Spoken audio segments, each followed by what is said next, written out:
Hi పిల్లలు, ఈరోజు ఇంకో కొత్త స్టోరీ గురించి తెలుసుకుందామా? కానీ అంతకంటే ముందుగా మీరు మా ఛానల్ని సబ్స్క్రైబ్ చేసుకోండి. మంచి మంచి స్టోరీస్ కోసం మా ఛానల్ని సబ్స్క్రైబ్ చేసుకోండి ప్లీజ్. ఇప్పుడు కథలోకి వెళ్ళిపోదామా మరి? అనగనగా ఒక పెద్ద పచ్చని అడవి ఉండేది.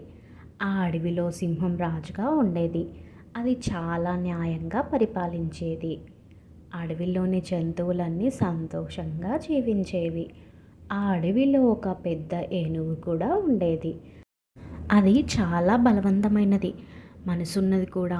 సింహం మరియు ఏనుగు ఇద్దరు మంచి స్నేహితులు. ఏ సమస్య వచ్చినా కలిసి పరిష్కరించుకునేవారు.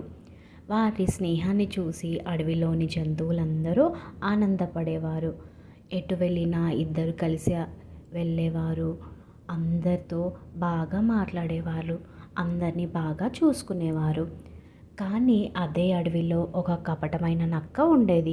అందరూ సింహం ఏనుగును గౌరవించడం దానికి నచ్చేది కాదు. చాలా అసూయగా అనిపించేది. వీరిద్దరూ ఇలా కలిసి ఉంటే నాకు ఎప్పటికీ గౌరవం దక్కదు.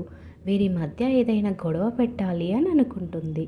వీళ్ళిద్దరిని ఎలాగైనా విడగొట్టాలి, అప్పుడు అందరూ నన్నే గౌరవిస్తారు అని అనుకుంటుంది. మరుసటి రోజు నక్క సింహం దగ్గరికి వెళ్తుంది.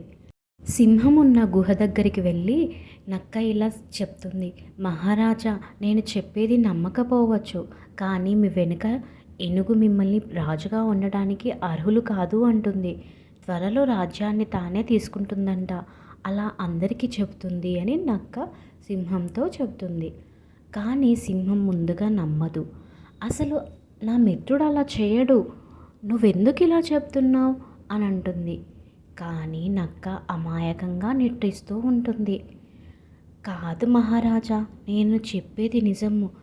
నీకు చెప్పడం నా బాధ్యత కాబట్టి చెప్పాను. నమ్మకపోతే పర్వాలేదు.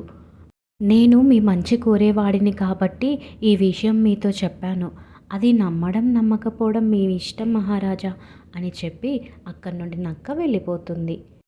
అలా వెళ్ళి కొద్దిసేపటి తర్వాత అదే నక్క ఏనుగు దగ్గరికి వెళ్తుంది.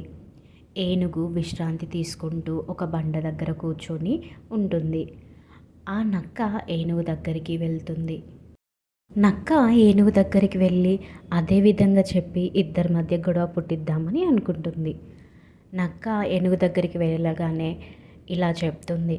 స్నేహితుడా, రాజుని బలం చూసి భయపడుతున్నాడు, నిన్ను అడవి నుంచి పంపించాలని అనుకుంటున్నాడు అని అబద్ధం చెప్తుంది.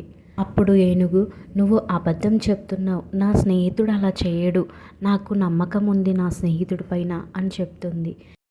కానీ నక్క మళ్ళీ ఇలా చెప్తుంది. నువ్వు నా స్నేహితుడు కాబట్టి నీ మంచి కోరి నేను చెప్తున్నాను నీకు, ఇకపైన నీ ఇష్టం. అలా నక్క ప్రతిరోజు ఇద్దరి దగ్గర అబద్ధాలు చెప్తూ అనుమానాలు పెంచేది. కొన్ని రోజుల తర్వాత సింహం ఏనుగు ఒకరితో ఒకరు మాట్లాడుకోవడం కూడా తగ్గించారు. అడవిలోని జంతువులు కూడా ఈ మార్పును గమనించాయి. అడవిలోని జంతువులన్నీ ఇలా మాట్లాడుకుంటూ ఉంటాయి. ఈ నక్కనే వాళ్ళ ఇద్దరి మధ్య స్నేహాన్ని పోగొడుతుంది, ఈ నక్క వల్లనే వాళ్ళిద్దరు విడిపోతున్నారు అని అనుకుంటాయి. ఒకరోజు నక్క ఇద్దరికి ఒకే సమయానికి ఒకే ప్రదేశానికి రావాలని రహస్యంగా చెప్పింది. సింహం అక్కడికి వచ్చింది, ఏనుగు కూడా అక్కడికి వచ్చింది.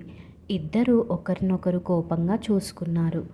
అప్పుడు సింహం అడుగుతుంది, నువ్వు నిజంగా నా రాజ్యాన్ని తీసుకోవాలనుకున్నావా అని అంటుంది. అప్పుడు ఏనుగు ఆశ్చర్యపోతుంది. అదేంటి, నువ్వే నన్ను అడవి నుంచి పంపాలని అనుకుంటున్నావని విన్నాను అని చెప్తుంది. అలా ఇద్దరు ఒకరి గురించి ఒకరు చెప్పుకోవడం మొదలుపెట్టారు. ఒకరి మాటలు ఒకరు విని ఇద్దరూ ఆశ్చర్యపోయారు. ఈ మాటలు నాకు ఎవరు చెప్పారు అని ఒకేసారి ఇద్దరూ అనుకున్నారు. నక్క అని ఇద్దరూ ఒకేసారి చెప్పారు. అప్పుడే వారికి నిజం అర్థమైంది. కావాలనే నక్క ఇలా చేసింది, మన ఇద్దరిని విడగొట్టడానికే ఇలా ప్రయత్నం చేసింది అని అనుకుంటారు. నక్కని వెంటనే పిలిపిస్తారు. మొదట నక్క అబద్ధాలు చెప్పడానికి ప్రయత్నించింది. ఎన్ని ప్రయత్నాలు చేసినా ఏనుగు సింహం నమ్మలేదు. అప్పుడే కుందేలు వచ్చి ఇలా చెప్తుంది. మహారాజా, నక్క చెప్పిన మాటలన్నీ మేము విన్నాము అని చెప్తుంది. నక్క చేసిన కుట్ర గురించి బయటపడుతుంది. సింహం కోపంగా స్నేహితుల మధ్య చిచ్చు పెట్టేవారికి ఈ అడవిలో స్థానం లేదు అని గట్టిగా చెప్తుంది.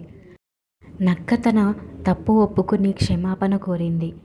సింహం దానికి ఒక అవకాశం ఇచ్చింది. ఇకపై ఎప్పుడూ అబద్ధాలు చెప్పకూడదు, అందరినీ కలిసిమెలిసి ఉండేలా చేయాలి అని హెచ్చరించింది. నక్క తన తప్పు తెలుసుకొని మంచిగా మారింది.